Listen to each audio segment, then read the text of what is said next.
All right, so I managed to get this out of the shrink wrap. So let's look at these books, see what they're all about, check out the quality of the pages, you know, things like that. See if we can tell if there's anything, just anything that stands out, really. This is a really nice box, very durable. That's a nice box. Ooh, I like that. I can already see the little bookmark, which is really nice. I love having that. I kind of wish more books had that, especially modules, because you always leave off. You never run a module straight through, so you always need to remember where you're at.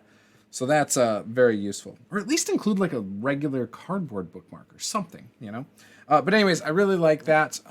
That's a nice touch. This is a really nice book. I'm really liking it. So looking at it on the back, if you showed this to the wrong person, they would think you got $200 in books here, which, I mean, $200 might not be a bad value for this. I don't know. But each book says $99.99 on the back, so it could be one of those things where you're like, hey guys, I got $200 of books right here. Which you don't, obviously, because then if you look at the actual box, it says $99.99 as well. I can't tell. So obviously the art on the front is different, right?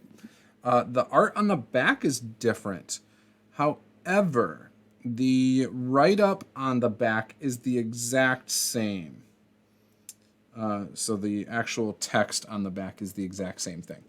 Mini campaign that takes characters from level 1 to level 7.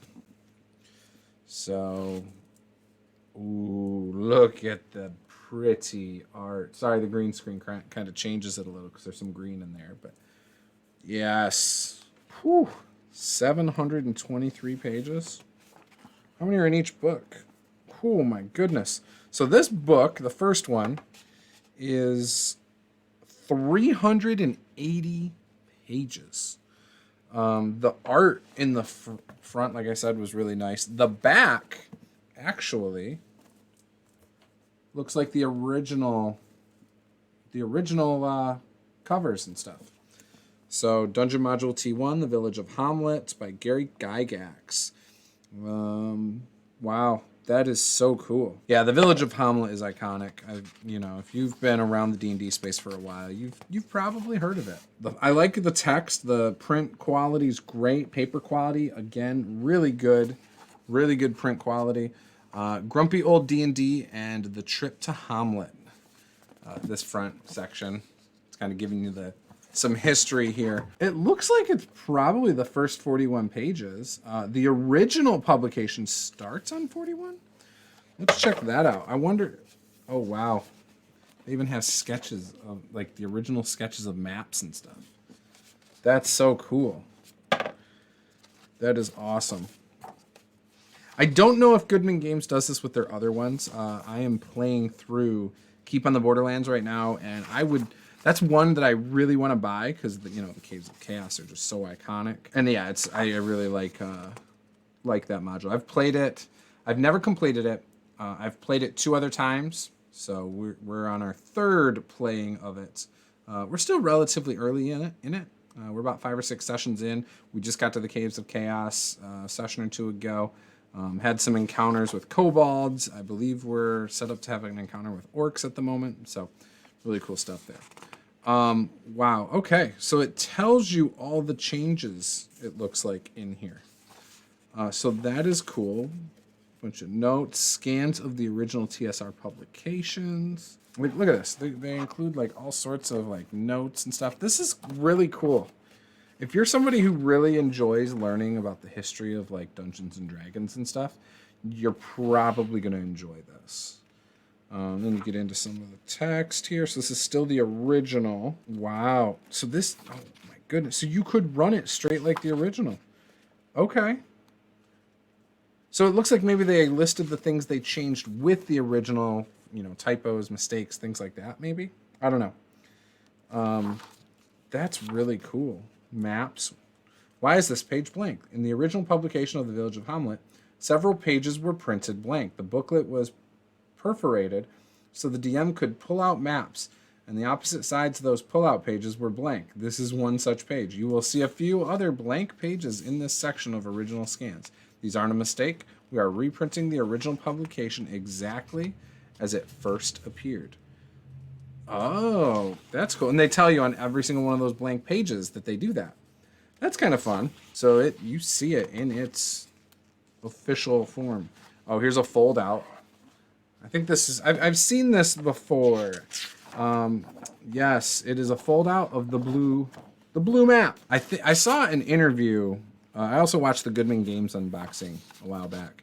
I think they had mentioned the reason the prints were done that way was so you couldn't photocopy it, or it made it easier to photocopy. One or the other. It was either so you couldn't or you could photocopy it. Love it. I love getting my hands on this stuff. The Art and Arcana book that Wizards of the Coast put out, that had like the history of everything. I loved reading through that.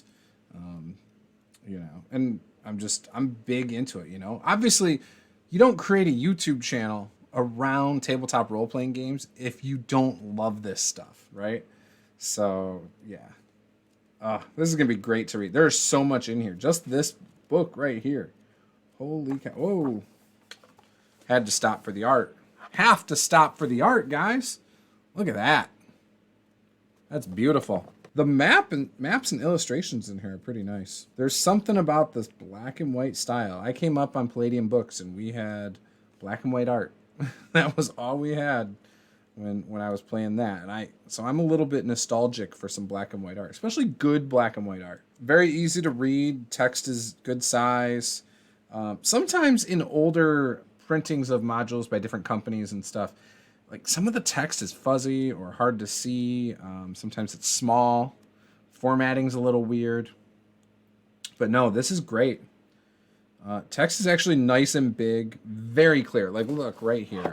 And you can see the text right there. And I'm, a couple feet away from my camera. So, again, text is really good size. You saw a glimpse of the maps, like little smaller encounter type maps. I'm very curious to see how the modules like this run with 5th edition.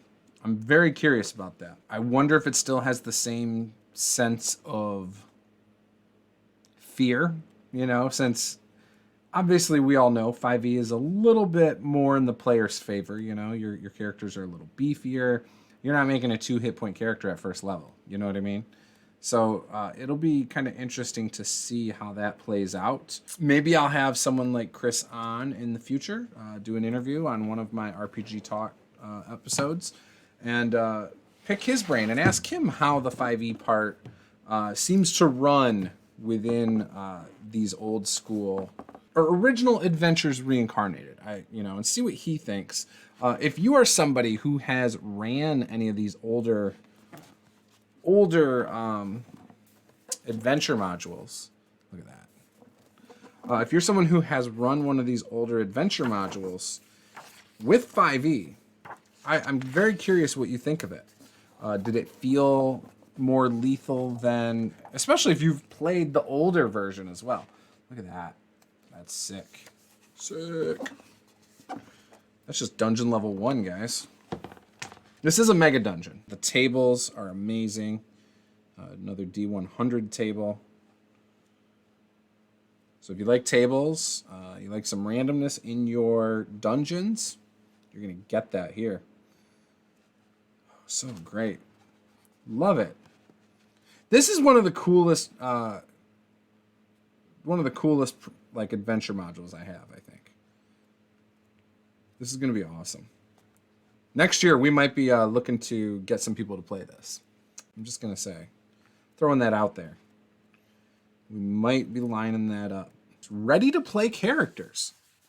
So they got some ready-to-play characters in here. That is awesome. There's quite a few of them. Holy cow, there's a ton of them. New monsters. Okay. Those are awesome. So yeah, what are your thoughts on the Temple of Elemental Evil? Is this a module you have fond memories of? As a child, teenager, high schooler, college kid, whatever. What are your thoughts on it? Is it something that you've been itching to play in 5th edition? Is it something that you are excited to play with an old school system? Maybe old school essentials, maybe Dungeon Crawl Classics, with I think some modifications a little there.